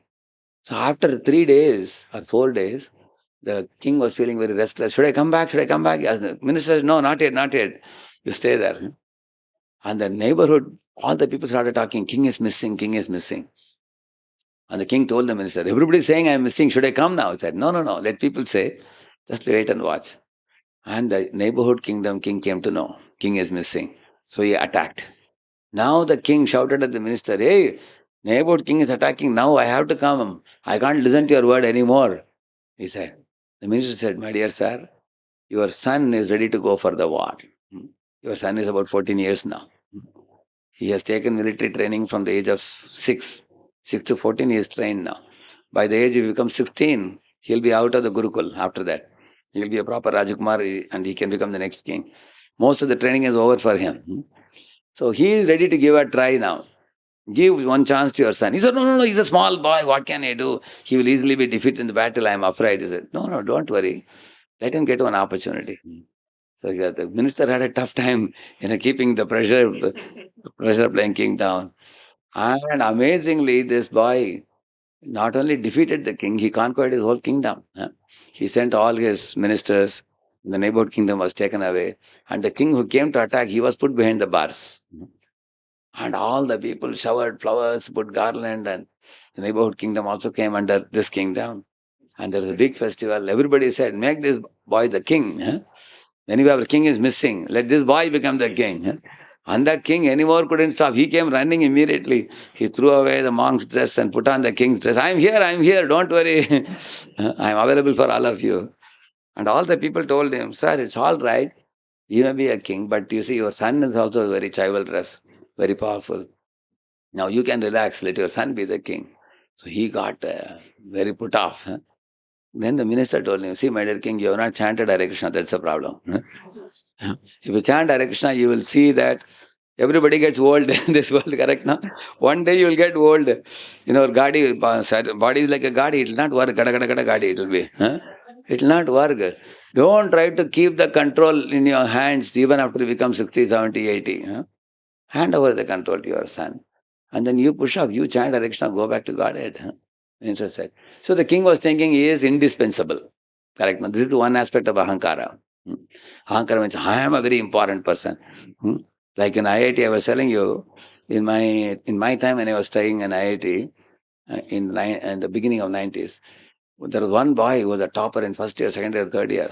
Steady topper. His mother was behind him. She said, you have to be a gold medalist in BTech, undergrad. So in the fourth year, he failed in 3 papers. Somehow, some blunder happened, a mistake happened. Then our mother is calling, friends are calling, he's inside the room. He bolted the door and weeping inside. And friends are batting the door. Hey, open the door, like that they're calling. He's not opening the door. Because he knows if I open the door, what will they ask about? Oh, kya ho gaya? So you not only you could get gold medal, you also failed in 3 papers. Kya hua yaar? Kya hua? Everybody was, but he wasn't. My mother was calling. He was repeatedly cutting the phone, and he was getting tension. As every time the call will come from mother, his whole hand will tremble. But in the middle of the night, he entered the Virar Lake. In IIT, there's a Virar Lake in IIT Bombay. He submerged himself because he had created a self-image of himself. You understand now? What is the self-image? I am a great intellectual, and I am going to be a gold medalist, and I am going to show the world who I am. And when he could not do that, he thought I am a total failure. Then he committed suicide. So because he had that ahankara. That ahankara is what is causing suicides. Ahankara causes 2 things. A bloated ego or inferiority complex. 2 extremes. Both are not suitable for us. Now, we actually have to know that you can have the joy that I am Krishna's part and parcel. I am Krishna's servant. And in this world, everybody comes in this world with empty hands. And everybody goes with empty hands. There is a song which says, when a child is born in this world, they put a cloth around his body, which has no pocket. Like here I have a pocket, you see. But the child's cloth has no pocket. Why? Because he doesn't keep any money with him. Any expenditure he needs, who spends? Parents spend. Similarly, when a person dies, they put a coffin, cloth over his body. That also has no pocket. Why no pocket? You can't carry anything with him. That means you bring nothing with you and you carry nothing with you. A balance sheet if you make, you bring 0 and take 0. That's all. Then why worry? ना कुछ साथ लाए थे ना कुछ लेके चलेंगे जो इस दुनिया में पाया इधर ही छोड़ कर चलेंगे. That one should remember. You didn't bring anything, you didn't carry anything. Why lament in this world? So this world, life in this world should be taken like a game, like a play. Like you play football, you play cricket. Take life like a game. Take it light. Don't take it too tense. No, academic. All these people in the coaching class, boys, girls, like that they're very feverish. You've seen that? Is it good to take like that? Because of ahankara, it's very dangerous. It is. You are not the ultimate controller. Krishna is the ultimate controller. Academics is one aspect of life. Then you have your relationship with parents. Then you have your sports. Then you have your entertainment. Then you have time with God, prayer to God. So many other aspects of life are also there. So ahankara should be given up. And the last one, third one, he says bahulayasam. Means what? Great labor. Atyahara prayasas, he says. So there is a prayas, karma prayas, jnana prayas, yoga prayas, we call it. Karma prayas means what? People work physically very hard. There was one man who who was actually working 12 hours a day in an IT company. And the company was in those days was giving him 45,000. They said, if you just add 2 more hours, we'll give you 50,000, a round figure. Huh? So he went back and asked his wife, they're telling me to add 2 more hours, make it 14 hours. What do you think? She said, hey, that's wonderful. Full round figure, you get 50,000 again. Go ahead. Huh? She said, 2 hours is not a big deal, she said. The moment he started working for 14 hours, his body started giving trouble. Huh? He started getting stiff neck, ulcers in the mouth, back pain, you know, indigestion and all that. And the result was he started going to doctor. Every month he had to spend 5,000 rupees. Huh? 5,000 he was spending. So the net ultimately, did he earn anything? He earned only pain, neck pain, stomach, indigestion and back pain, all this. This is the only thing he earned. And the 5,000 what he earned, he took it and gave it to doctor. You take from the office and give it to doctor. And the 45,000 remained as it is. Yeah. So that is the example of ayas. Ayas means what? Bahula ayas means you are doing labor more than what you should be doing.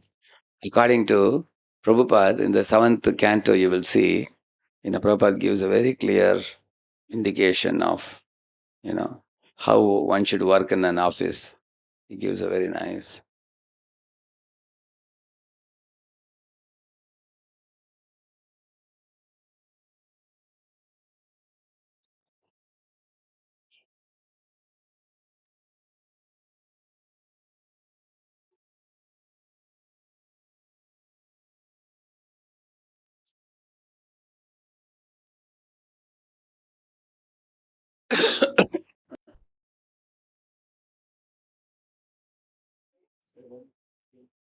Comforting free?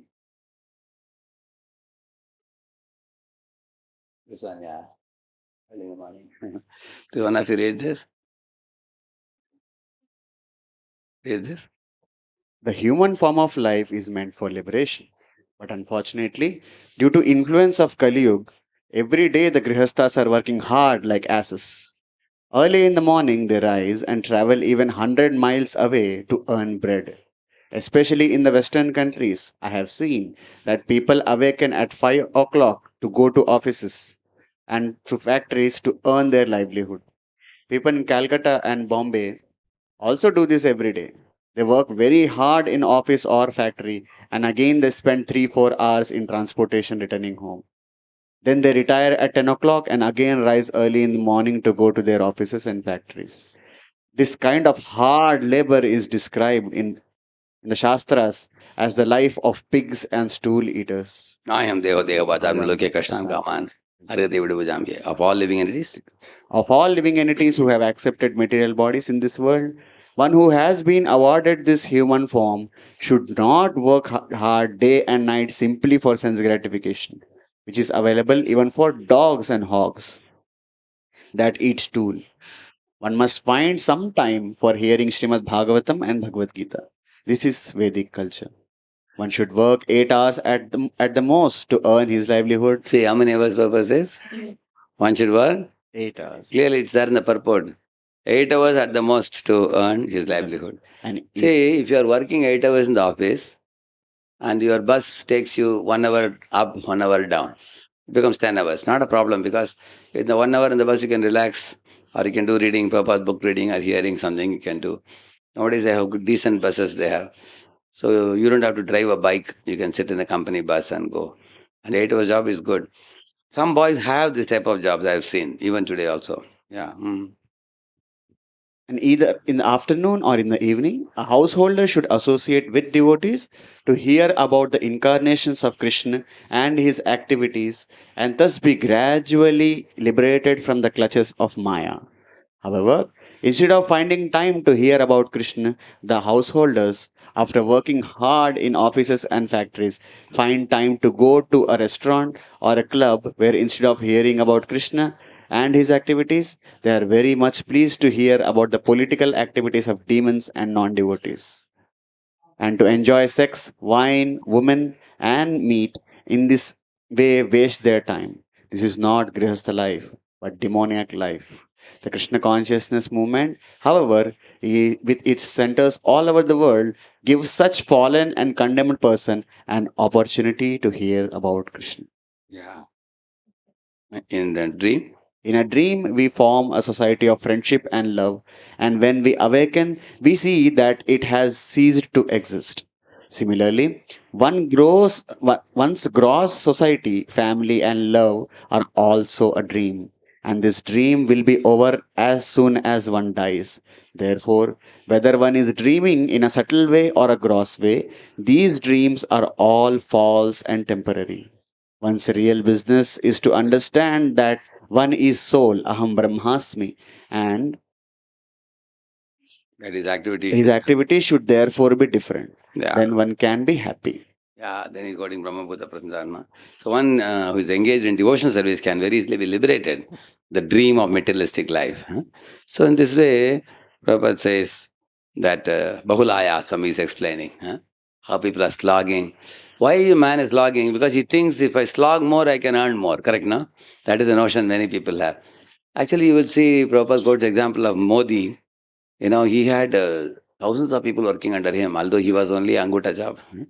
He was only he didn't even know how to put his signature. There are people who have thousands of people working under them. They are multi-millionaires. They don't know how to put the signature also. Sometimes if they have to withdraw something, they will tell their friend to put signature. You've seen that? They say, huh? But they make a lot of money because it's there in their fate. Huh? So don't unnecessarily slog hard. Actually, why we don't slog hard, there is a reason for that. Because if you work hard and earn a lot of money also, you will store it in the bank and that money you will not enjoy. After your death, somebody is going to enjoy that. Then if somebody has to enjoy, why should you work hard? Generally in this world, all of us work for our happiness, correct or not? If you say you are selfish, then why are you storing and keeping for somebody else? Huh? You are supposed to, so in that way, also in common sense point of view, also if you see, you're stocking and stocking and stocking, not spending, not stocking and stocking and stocking, and one day you die. Just like the honeybee is stocking honey. One day the farmer comes with a fire torch and drives away the honeybees and takes the whole honeycomb and goes away. Huh? Like that, death will come one day, get lost from the scene. And then you earn, save and keep it and you're kicked out. And then the money will be given to somebody else. Huh? Isn't it? Or even during the lifetime, some thief may steal also. Huh? There are people who locked their house and went out for a tour or something. Some thief broke into the house, correct?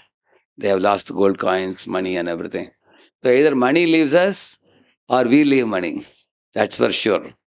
Is there a third possibility? This is the only possibility. Either money leaves us or we leave the money. So therefore, one should know that hard work for accumulation in this world is foolishness because then the ultimate goal of life is forgotten. Like going back home, back to Godhead, correct? No? Otherwise, like right now, you see, however way you spend your time now, you are preparing for that towards the end of your life. Like every day you are chanting Hare Krishna, you are reading, you are taking darshan of the deities, you are associating with devotees, distributing books, distributing holy name. You are absorbed in this consciousness at the time of death, this is what is going to take you, the next body. You take devotee body. Otherwise, nowadays even devotee boys who have taken some training in centers like this, when they become very materialistic, the gradually spiritual life goes to a background. Spiritual life goes behind. And they want to prove to the public, see my image. See, I am like our son has gone to America, he's making so much money. Okay, this glitter and glamour will go on for how long? How long can you show off? This material body will wither away one day. The reality is the soul and the soul's relationship with Krishna. Therefore, don't do over endeavor. Endeavor is agreed. Ambition is all right, but over ambition is no good. Therefore, the Shastras criticize over endeavor. You should not be in comfort zone, you should not be in panic zone.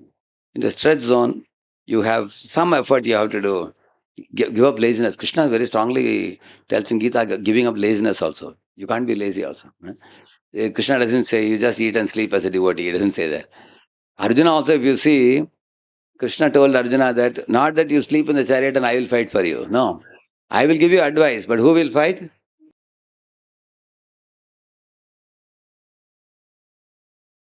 You can do a job, make money, and give your family members everything.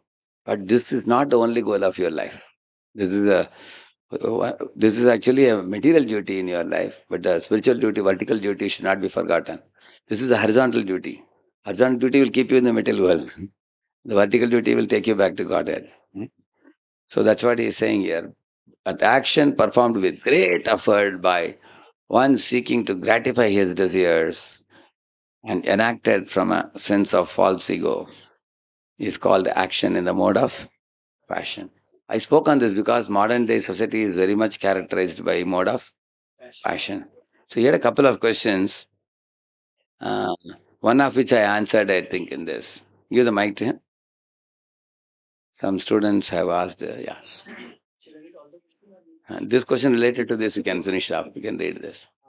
No, Mike, keep it close. Mic on. This was the third question. Oftentimes, I'm anxious about my future and thought like, what will happen for me in future? Will I get the job in tough time like recession, where there is a cutthroat competition? What type of job will I get in the future? Will I be able to continue my Krishna consciousness in the future? If I don't show a good example, my KC will become an Yes, end. Krishna consciousness. Krishna consciousness will become an end, etc. This thought often disturb my practice of Krishna consciousness. How to overcome this and properly practice my Krishna consciousness? See, one thing you can know, you certainly want a very high paying job in a very reputed company, which is nice if you get. Let us assume that worst come worst, I mean, you didn't get such a job, in a very high paying job and a great company. You got in a company which nobody knows much. There are also people in such companies also, correct, no? Huh? Okay, you got some job, and some salary you got. Say you were expecting a very high salary, but you got half of that, say. Huh? There is a possibility. Or there is a possibility that you got a very mediocre job, which just gives you hand to mouth, only that much money only. You are just earning and spending. There are many people working in Bombay like that. They get, uh, with that money, they can get accommodation to stay in a chal type of place and some food to eat, and then all day they slog hard. Correct, no? There are people like that. Sometimes you may get a job like that. Or you may not get job at all for 3 months, 6 months, 1 year. Some people don't get. So therefore, Lord Krishna teaches you, hope for the best and be prepared for the worst. Worst come worst, what is going to happen? Say, let us assume you didn't get a job at all for 1 year also. So, in case such a thing happens, you should be ready for all possibilities. For the best possibility to the worst possibility. And you have to think about it, write down in a paper. Write everything. There are 10 possibilities. And then be prepared mentally. Then you will not get this tension. Generally, our mind is stuck only here. The best possibility. I want this, I want this, I want this, I want this. You think like this, and then when you get something here, then your mind blows off. Correct? No? Therefore, Krishna says, keep all the possibilities. Like for example, I am driving a bike. I fell off the bike and I got a wound. Or I am driving a bike. I fell off the bike and I got my leg fractured. 2 months, my leg is to be repaired. Or while driving a bike, somebody fell off the bike and then hit by a truck or something like that, or a stone hit his head and died on the spot. So, in these three examples I gave you, what is the best thing that can happen to you when you're driving a bike? You get a wound. What is the worst thing that can happen? Death. Correct now. But even after death, the soul doesn't. That is assurance given in Gita. So, there's nothing to lament. If you know the hope for the best and be prepared for the worst also. Okay, then I will leave the body and get another body. This body is no more fit to live. Then I'll get another body. So therefore, in Gita, Krishna says there's no reason to lament. See, one thing you will know, like I'll tell you one example. There is one fit tuber, YouTube channel you might have seen probably. He's a Pune boy only. He studied in Pune, one of the colleges. He was a simple boy. And he was friend of one of our devotees. Recently came to a temple, NVCC Pune temple. This fellow came and he stayed for 4 5 days. I mean, he had come. So, just to see darshan and everything. So, once somebody asked him, now he's a very popular, YouTuber. Probably has 6 million or 8 million people, who watch. Because why people like his thing? Because he speaks with clarity and many things connected to health also. you know. And even all products in the market, he will show you what is fraud, what you should not buy, what you can buy. So many people like his videos. And he's very frank in speech and everything. He shows also how to do yoga, exercises and all that.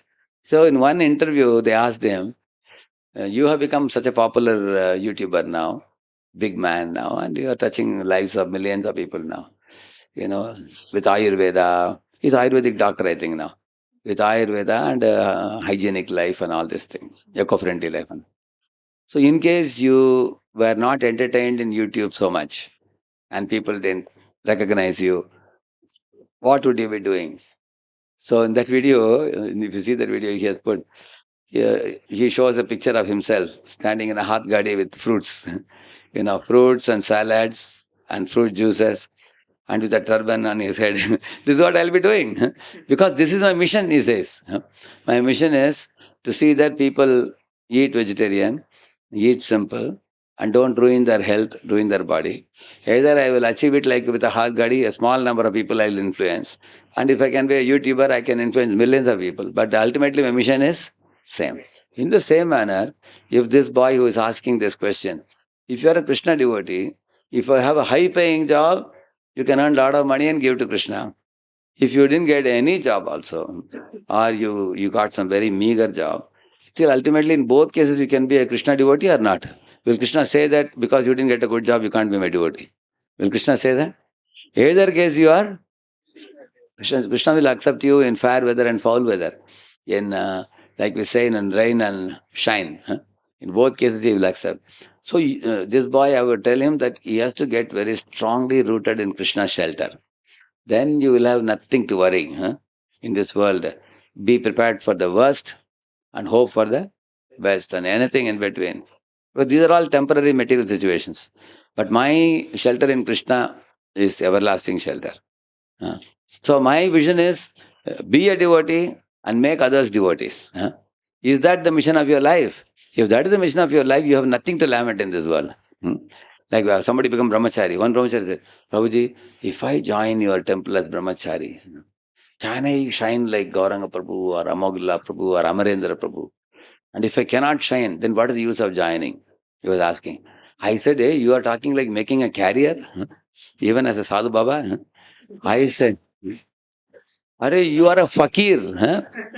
If you are joining the temple as a sadhu, you are a beggar. And you are shocked, beggar? What do you say? Yeah, you are a beggar. Because you don't earn any salary as a brahmachari, you live on charity. The only expectation you should have when you join ISKCON temple is, I want some seva to do. Please tell me to clean the latrine or toilet. Please tell me to mop the floor. Tell me to worship the deities. Tell me to study and preach Bhagavad Gita. You should approach the brahmacharya ashrama in a mood of seva. I want some service. Not come in a mood of building a career. Because then it's the same, the fruity mentality, correct, no? He said, no, Prabhuji, that's all right. That is, the theory is there, Prabhuji. And Bhagavatam says that, I also understand it. But at the same time, my mind also wants to know, can I be a famous brahmachari? I said, this is all cheating of your mind, I said. Yeah, brahmachari doesn't care about whether he is famous or infamous, not so famous, or whether he is recognized or not recognized. He only thinks, if Guru and Krishna are pleased, I have achieved the perfection of my life. That's all, nothing else. So, therefore, like one boy joined as a brahmachari. He was in Yellow Brigade.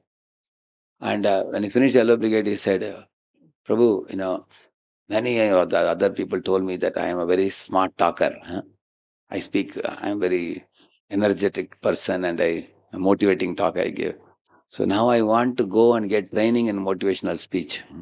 And I want to become a very big speaker. So he left the ashram, went out, and almost 4 years later I met. Now his hairstyle has changed now. Different type of hairstyle. And then he showed me one or two videos when he came. I was shocked. He was doing lot of actions and tamasha and speech, stylish speech and all that.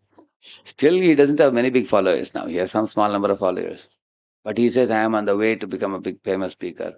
But what I am saying is, I said, you want to be a devotee or you want to be somebody just a popular fellow in the world? So these are all craziness. You understand now? We are not here for anything other than becoming a pure devotee of Krishna. ISKCON is for making pure devotees. When that ground level reality dawns in your heart, you have no anxiety, no lamentation at all. Yeah? Be well grounded on that reality. What is the other question? Give the mic. Take the mic.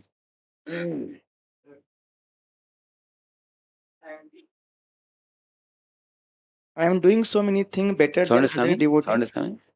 I am doing so many things better than other devotee here, except except I am doing many other things better than other devotee, except although Except completing chanting.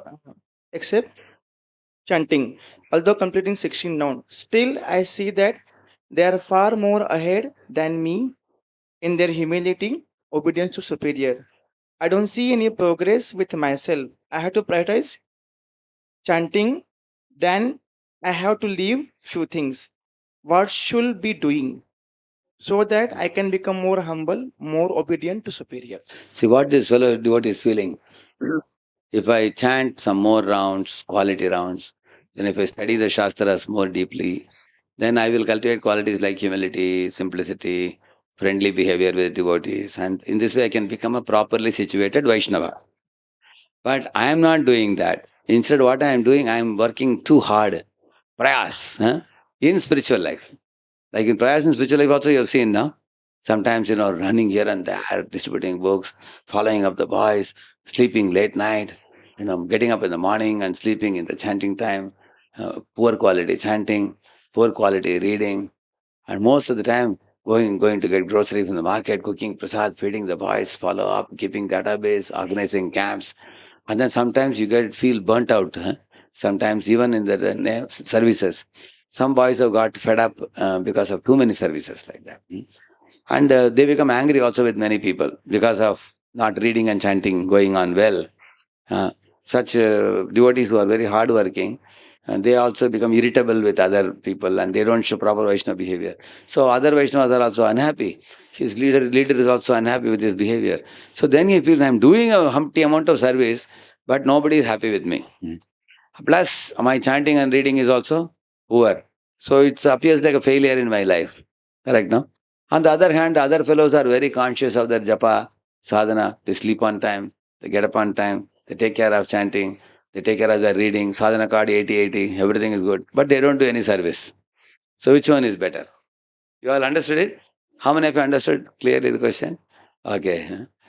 So this fellow is very, what do you call it, strict in his sadhana card, 80/80. But they don't do much service. They take care of themselves very well. And leader is also happy that, you know, his sadhana card is very good. And then other devotees feel that they were humble and polite and simple because they are exhibiting certain Vaishnava behavior. Others are happy with them. Whereas this person is, doing Bahulayasam in spiritual life. Lot of hard work. And he is doing, and it's helpful also because the whole center is taken care. You've seen some boys like that who work too hard. How many of you have seen people like that? Correct, na? Slog like anything. One boy, 11 o'clock in the night, is washing all the pots because next day morning you need pots for cooking. There are boys like that. Washing the pots, getting the grocery, fixing the hall, organizing camp, and everything they do. Every small thing to big thing they do like that. But then his chanting and reading goes on and toss. And he's irritable with devotees sometimes. So which one is good for the balanced fellow is good or this is good? Huh? Balanced one is good. Now what happens? Balanced one is considered selfish because he is doing his own chanting and he is reading. And you tell him to do some service, no, probably it's not in the schedule, he will say. Huh? So he will do, and then he will sleep on time, wake up on time, do his chanting, reading, and he doesn't take responsibilities much in the center.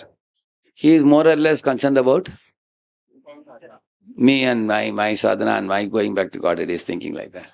But at the same time, because he is very balanced and everything, he is well behaved. He is very humble, simple, and senior is happy, others are happy. But the other fellow is extending himself for seva.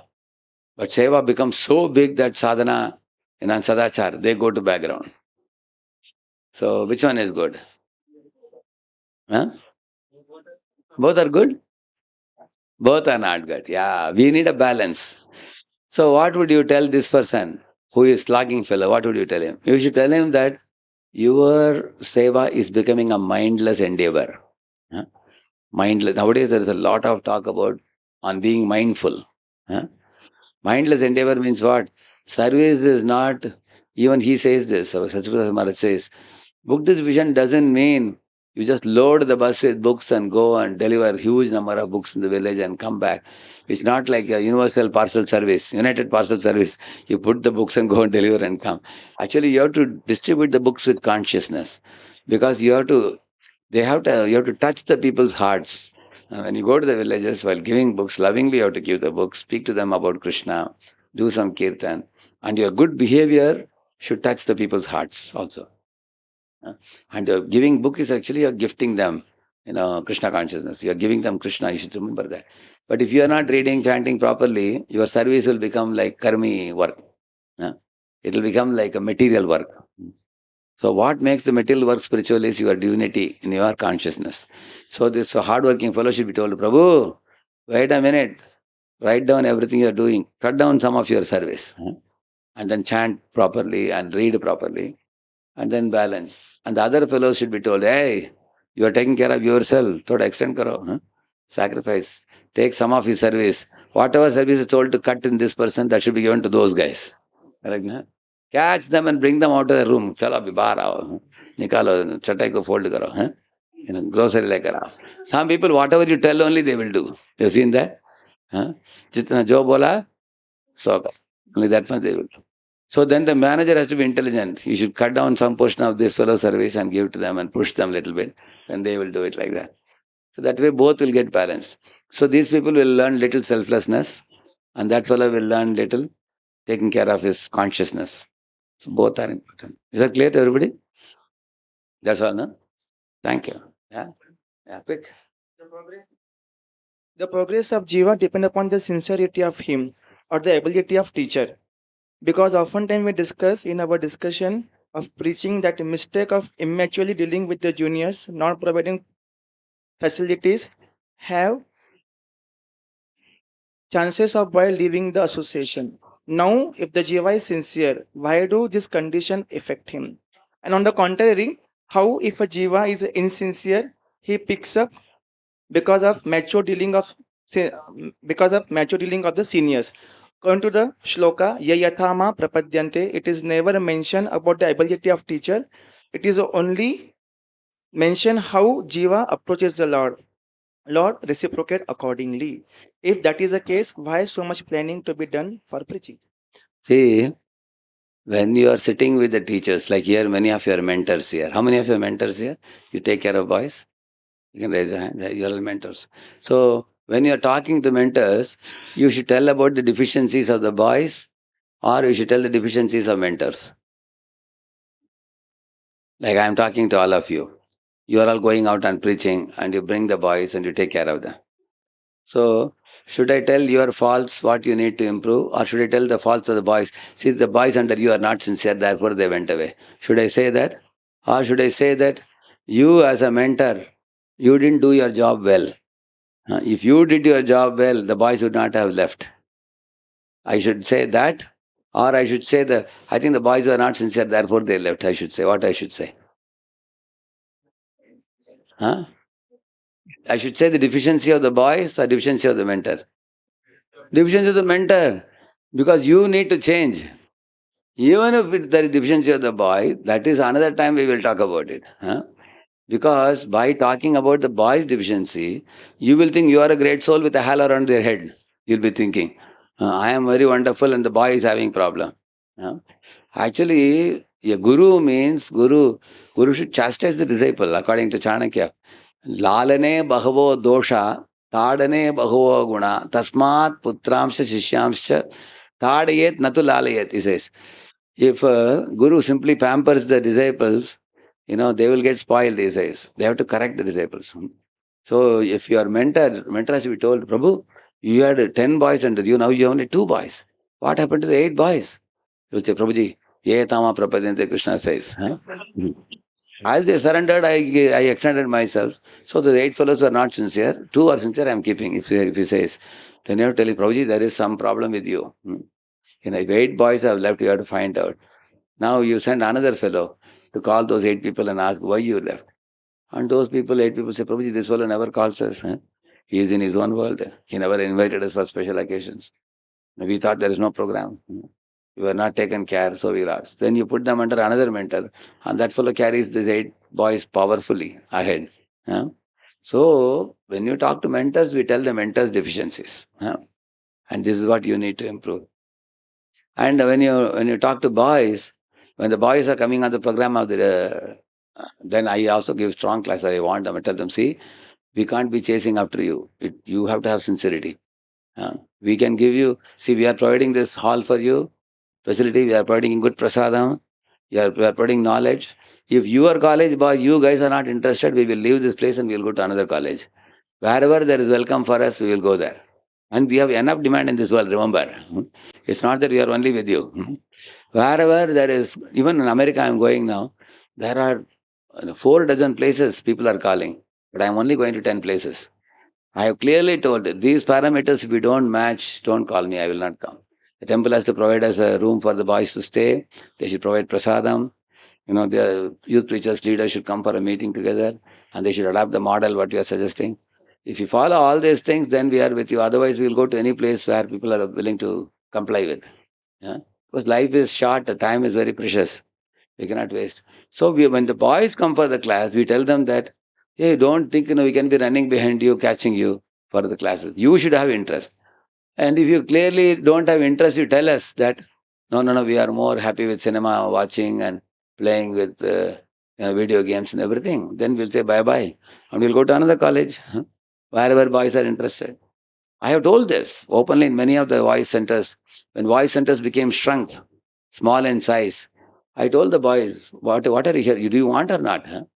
This is one good thing I like in IIT also and many colleges abroad also. Boys, they will come and tell you that, yes, I liked your class today. Now I would like to come weekly. And they don't need any follow-up. Like I do this, Be a Perfect Yogi, one course I do Sundays. There are about 20 people in that. Zero follow-up. You don't need to follow up at all. On their own, they come. They'll connect on time, exactly on time. They'll connect 1 hour classes, attend and go. Because they know this is the stuff I want. If I'm hungry, I have to bring my plate and then eat prasad and go. Correct, no? Not that you chase, and finally he's crying with the nose. No, I don't want to be chased. So we don't want that. So when boys come, you correct them. When you are with mentors, you correct the mentors. And you have to tell the mentors also, you have to take care of the boys who are coming. When they are coming and they are taking prasad, sit with them and talk to them. Find out what they need, what help they need, and what questions they have. Unless you extend, the boys are not going to become devotees. You have to extend, you have to go a little extra mile, like an elder brother caring for a younger brother. Then only they'll become devotees. Clear, no? Both ways it is. And in case the mentor feels that I am always being corrected, and nobody gives me love and care, everybody, that means he is himself not very mature enough to be a mentor. Then he needs more, warmth and inspiration from some senior. Then you can also take shelter of another senior. If one senior is not able to give you that type of connectivity for you, then he is not able to represent Krishna for you. Then you switch over to some fellows are emotionally needy fellows. And your counselor is like a jnani, big jnani. Then you don't get that. Then what do? Switch over to another counselor who is emotionally supportive. Or sometimes the counselor is like a jnani. And the counselor has a lot of emotion. He gives, come here, Poj, I'll give a big embrace and I'll be, and he says, I don't want anything. You just leave me alone. I want to read books, that's all. I am a man of books. So there's a mismatch in counselor-counselee connection. You understand this point? So therefore, we need a proper connection. What happens with all of us in Krishna consciousness? If you are in a college, second year, third year, fourth year, you have to have only one counselor or whatever. 1 or 2 people are there for you. Once you pass out, you're a working boy, you have many counselors available for you. And you can choose from the temple. There are more than a dozen people for you. You can choose from that, whomever you are comfortable with. There is no rule in voice that whoever is coming to your voice, you have to choose only them as counselor. Nothing like that. You have freedom. And I have given even more freedom. I said in India you can choose anybody. In the entire world also you can choose if you want. If you are not comfortable with anybody locally, you can choose. Of course, the reason we need one local man to report to is because you have to be accountable to somebody locally. Shri Prabhupada ki, और भक्त वृंदा की